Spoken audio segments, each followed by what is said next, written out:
We are kicking off with Seth Rollins, who was laid out by Bronson Reed on this week's Raw, and fans shouldn't expect to see the former world champion back anytime soon. In a statement shared on Twitter, Raw GM Adam Pearce shared that Rollins suffered several cracked ribs and internal bruising this week and will be out for an unspecified period of time. Pearce also shared that Reed had received a massive yet undisclosed fine for the attack, but in a tweet of his own, the Australian said it was worth it, stooge. In reality, Rollins is dealing with some issues, and this attack has written him off of TV so he can get back to 100%, and it remains to be seen when we'll next see him in the ring.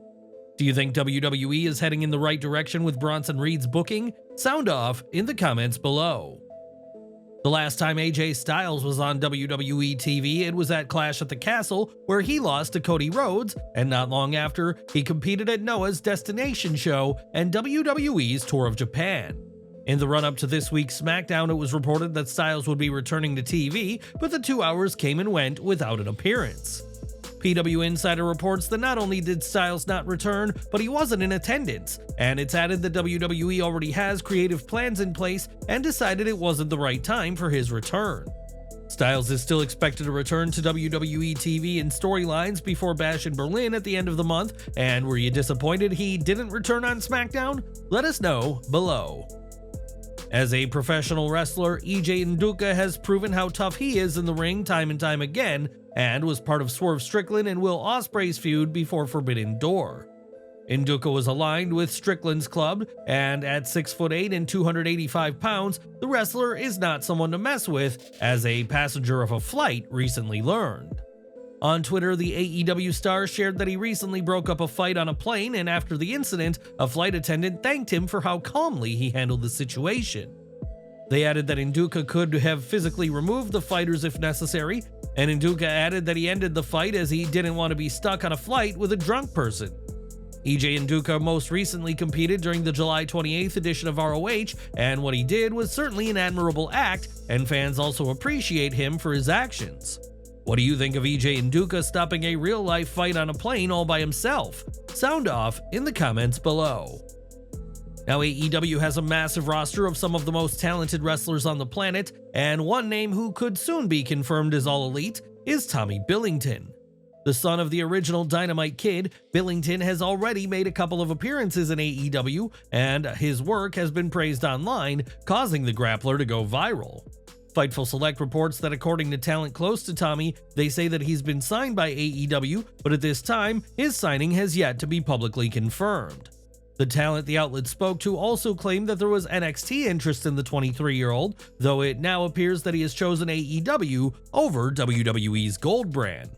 What's your take on Tony Khan signing Tommy Billington to a contract? Do you think he may be a breakout star for the company? Let us know what you think in the comments section.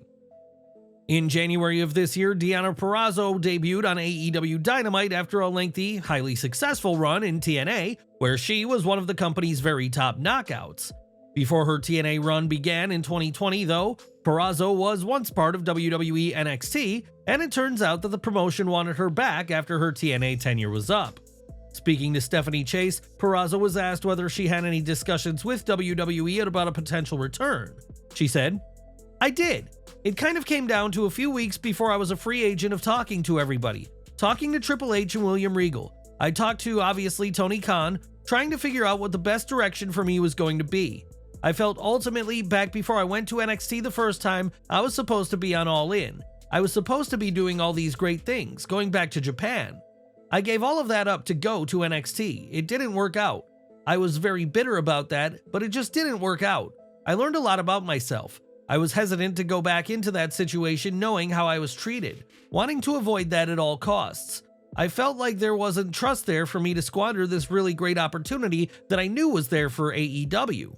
Who knows? In hindsight, had I not gone to NXT, had I been at All In, I could have been at AEW from the beginning maybe. I could have been here for 5.5 to 6 years.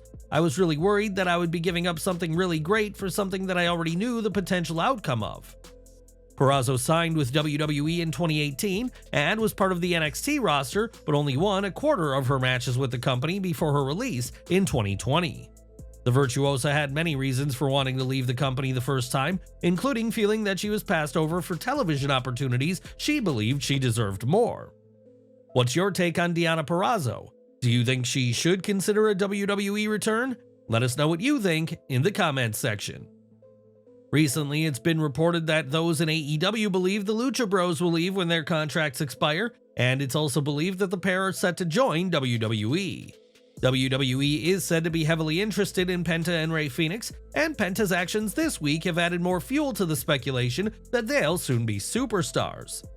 Amid the rumors of their WWE debut, Penta took to Instagram and uploaded a video of himself after a match in Mexico where he said goodbye to the fans. Penta also thanked the fans in attendance and Ultimo Dragon as well, and many are seeing this as Penta saying goodbye to the fans ahead of his move to WWE. Not only that, but Rey Fenix has also pulled out of an indie event in September, an event many fans believe he'd still be taking part in if he were staying with AEW over WWE. As one of AEW's premier tag teams, the exit of the Lucha Bros is a huge blow to Tony Khan, and we'll have to wait and see if a future in WWE is indeed in store for the Lucha Bros. Recently, Tony Khan claimed that AEW is under constant attack by those who want to see the promotion fail and will seemingly say anything negative about the company. Khan suggested that whether it's a run of sellout shows or the impressive ticket sales of All In, someone has something bad to say, and we're sure he's including Eric Bischoff on that list. Bischoff has often criticized AEW and especially Khan's handling of the company, and on his 83 Weeks podcast, addressed Khan's claim that AEW is constantly under attack. Bischoff stated that these attacks may be down to Khan, who constantly calls AEW a challenger brand, and questioned if AEW is really a challenger to WWE, as Tony believes. Eric argues that AEW is only challenging the bottom of the barrel, and that anyone else in Tony Khan's position, if held accountable, would have been fired a long time ago. He went even further, claiming that Khan's nearly unlimited financial resources are the only reason AEW is still on TV, and without that money, Khan would have been let go a long time ago. Bischoff has once again made his views on Tony Khan crystal clear, though we expect Khan will see this as another sign that AEW is under attack. What do you think of what Eric Bischoff had to say about Khan claiming AEW is under constant attack? Do you believe Tony Khan doesn't hold himself accountable? Sound off down below. Despite his title loss at SummerSlam, 2024 has been a massive year for Damian Priest, and the former World Heavyweight Champion has Triple H to thank for that. With Vince McMahon no longer around, the game has been in charge of creative, which has seen superstars pushed to the very top who weren't top guys under the previous administration. In an interview with Sports Illustrated, Damian Priest reflected on losing his title to Gunther at SummerSlam and what it means for the two of them to be pushed unlike before. He said, "Forget for a moment about everything Gunther has said to me and what I've said to him. We're not part of that class of the main guys. We're seen as strong characters on TV, but we're not Seth Rollins, we're not CM Punk, we're not Drew McIntyre or Roman Reigns. We're not the regularly scheduled programmed guys. AJ Styles, Randy Orton, Finn Balor, we're none of those guys. The fact it was Gunther and me in this high-profile world title match, that's big. There were so many boys and girls in the locker room who were like, one of us made it. That was my favorite part, hearing my peers talk about what it meant to them." Triple H has spoken very highly of Priest and his title reign on multiple occasions, and has repeatedly shot down the idea that he didn't live up to the level of a top world champion. Priest's days with the title are over, but the fact that he held the gold is extraordinary, especially as he feels this may not have been the case had it not been for a change in management. It was at last year's SummerSlam that Ronda Rousey wrapped her time with WWE, and since then, she's competed a handful of times, including in Tony Khan's Ring of Honor. Rousey has also not held back with her comments about WWE, and while she has said she'll likely never go back, those in the company aren't giving up on her just yet. While speaking on the Sports Media podcast, WWE's head of communications, Chris Legentil, spoke about Rousey and her recent news that she is pregnant for a second time. Legentil said that everyone in WWE is thrilled for her and that she was great to work with on several levels during her time with the company. He added that if Rousey wants to come back, it's a conversation WWE are happy to have, adding that life is long and things change both backstage and on screen. Rousey has said that unless major changes backstage are made, she can't see herself returning, but has said that WWE's women's division is doing better without Vince McMahon. WWE is already a different place from when Ronda Rousey was competing, and if history has taught us anything, it's to never say never to a surprise return in the world of pro wrestling. All In news next, as the show will be the biggest wrestling event in the UK this year and could see some of the top names from the British wrestling scene involved. Fightful Select reports that Rev Pro Undisputed British Heavyweight Champion Michael Oku is being considered by AEW for a role at All In and the upcoming August 21st Dynamite in Cardiff.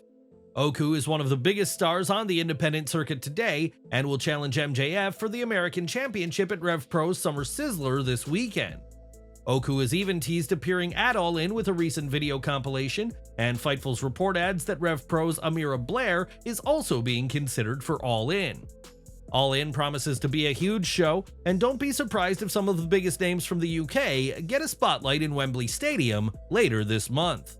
And we're ending today with Cody Rhodes, who's currently WWE's top babyface, but some fans are eager to see him become a heel, a role he has excelled in the past. On Busted Open Radio, Rhodes talked about a heel turn and was still somewhat reserved on the idea, but did acknowledge that there are fans speculating that a turn is coming. Rhodes mentioned that some people believe he could be a heel in disguise, reflecting on the potential impact of such a change, both positive and negative. He explained that he's hesitant about turning heel given WWE's young audience and how rewarding he finds his role as a face due to the kids he interacts with at events.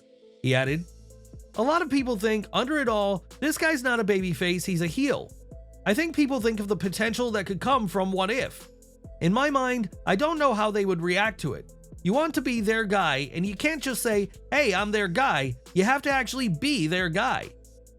It's not just fans who think Cody would do well as a heel, as The Undertaker believes such a turn would work, and time will tell if the American Nightmare embraces his dark side again. Do you think Cody should turn heel, possibly in his new program with Kevin Owens instead of the prize fighter? Let us know down below, and thanks for watching.